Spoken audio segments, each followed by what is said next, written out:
Hello, I am obsessively watching documentary films right now because I feel like that's what I'm leaning toward in my life. One of the most amazing docs I've seen recently is now streaming on Netflix. It's called The Perfect Neighbor. The director of this film is Geeta Gandbhir. She's very prolific, multiple award winning filmmaker.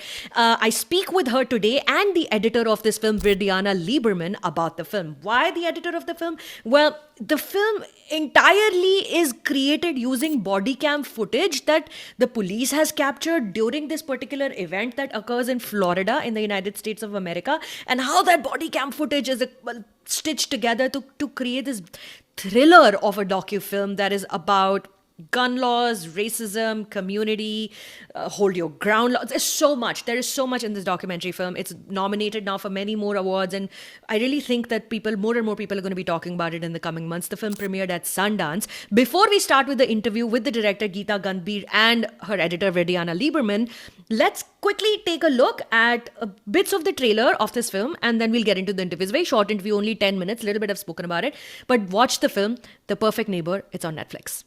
She's always messing with people's kids. Sheriff's office! 1 minute!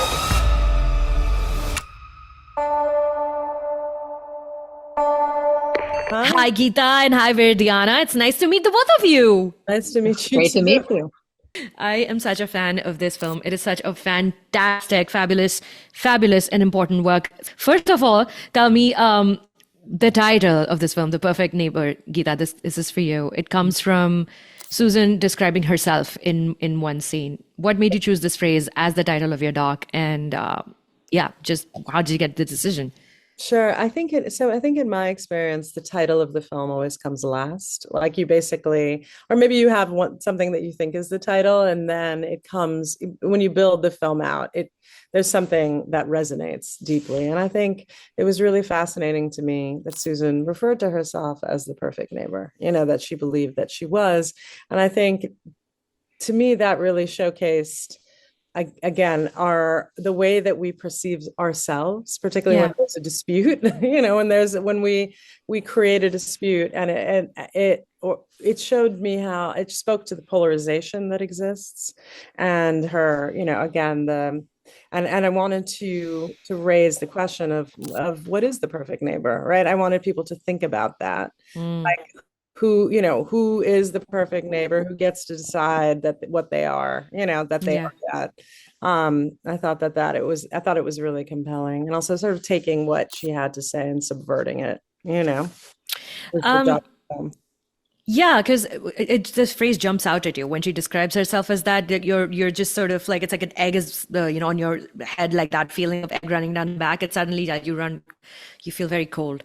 911 status for the emergency. Are you having problems with the neighbor's children? Hello, Sheriff's Office. Were any of you guys ever here messing with this lady? No, we were playing football. The film also avoids the temptation of doing the talking head true crime style of conversation. Why did you choose not to do that and let the film play out the way it does through mostly raw materials and encounters and things like that?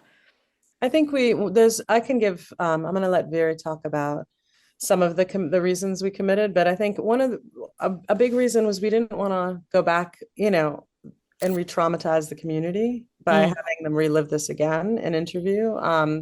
They'd already done it with the detectives and they'd lived it. So it felt like the right thing to do, to use the material we had on hand. And then Viri, do you want to talk about?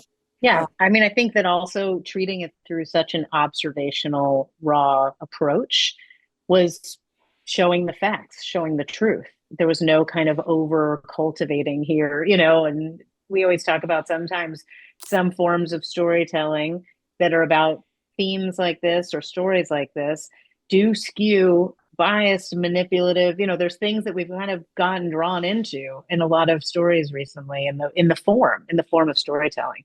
So to have the opportunity and have the materials to be able to tell, the story through the evidence, right? Through the most kind of well-rounded 360-degree perspective we could with this footage, while also obviously doing stylistic choices. I mean, Geeta always said that it feels like a horror film. And so there's genre play here too that creates the tension that was informing some of it. But I do want to say that one note that Geeta gave me early on that really became our North Star was that we wanted this film to feel rooted with the community, like in the perspective of the neighborhood. So the challenge of doing that through these body cams really actually inspired and helped make a lot of the choices to make it feel effective. And ultimately, in the long run, created a film that truly trusted the audience, and became observational in its discovery, which I think ultimately that present tense experience is what feels like, which is the truth. That's the truth. You're so right. It does feel like a horror movie because there's no street lights, and what you're seeing is through the torch lights, or you're seeing it through the light coming from someone's front door or ring cam light. It's all very eerie.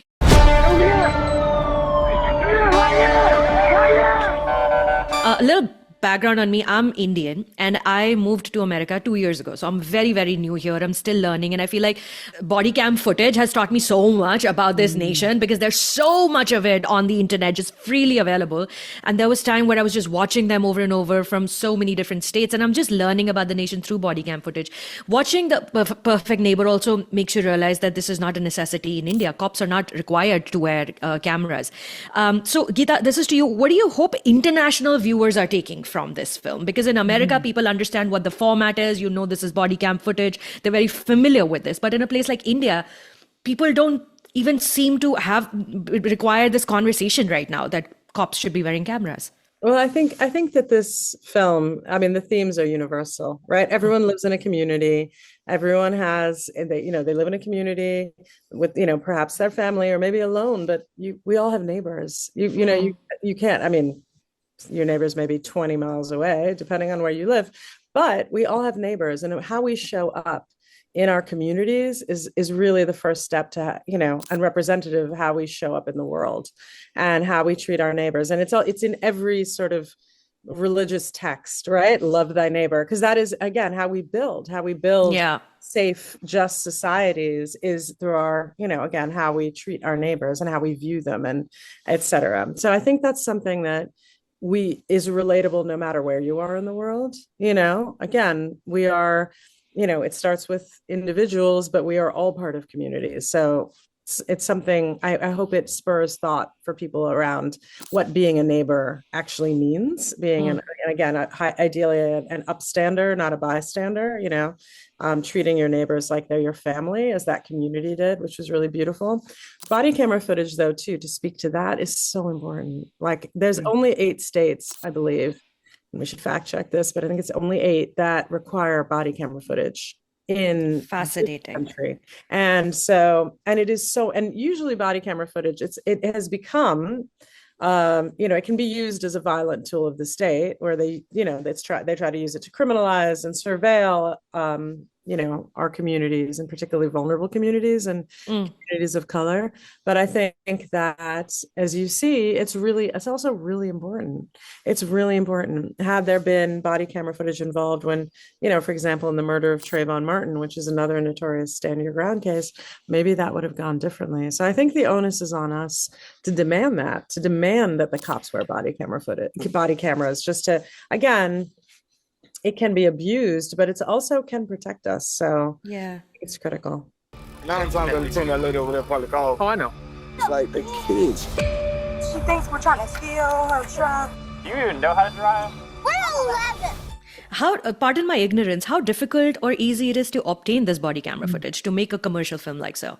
So in Florida, there's basically the Sunshine Law that is actually, is supportive of materials having to do with cases, materials that the police collect, becoming public record, right? And there is this law sort of supports the fact that the public deserves to, access to those materials. So in this case, the lawyers for the family, for Ajike's family, used the Freedom of Information Act to obtain the materials. So that was how they were able to do it. And the Sunshine Law, again, I think it's basically that the public believes in the public having the right to know and access, and all of those things. Well, thank you for your time today. And I'm being told that it's time for me to wrap up. I can go on and talk to you about this film for like 3 hours because it stayed with me for weeks now since I first watched it. Congratulations on all the wonderful things it's done since January. And I will see you both at the Critics' Choice Documentary Awards this Sunday. I will see you there. I'll come up and say hi. Okay. Thank you. Bye. Bye. Thank you. Nice to meet you.